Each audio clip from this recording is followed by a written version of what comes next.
রাজশাহীর মোহনপুর উপজেলার বক্সিমৈল ইউনিয়নের খড়ইল মাঠে কৃষক সমাবেশ অনুষ্ঠিত হয়েছে। রাজশাহী জেলা থেকে মোহাম্মদ নাসির উদ্দিনের ভিডিও চিত্রে বিস্তারিত দেখুন। সাথে থাকছি আমি তাবাসসুম তানায়া।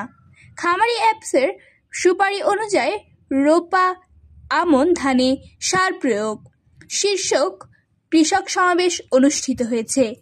শুক্রবার আয়োজিত এই সমাবেশে প্রধান অতিথি হিসেবে উপস্থিত ছিলেন কৃষি মন্ত্রণালয়ের সচিব ডক্টর মোহাম্মদ এমদাদ উল্লাহ মিয়ান।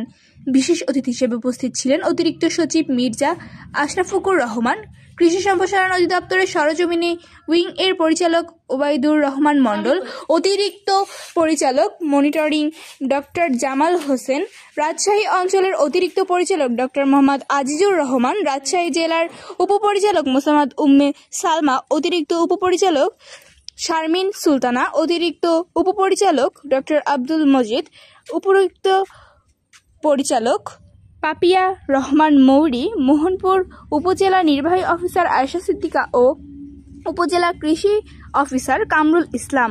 অনুষ্ঠানে সভাপতিত্ব করেন কৃষি সম্প্রসারণ অধিদপ্তরের মহাপরিচালক মোহাম্মদ সাইফুল আলম। সমাবেশের উপস্থাপনায় ছিলেন ফারজানা হক, মেট্রোপলিটন কৃষি অফিসার বোয়ালিয়া এবং কৃষিবিদ এম.এ. মান্নান, উপজেলা কৃষি অফিসার পাবা।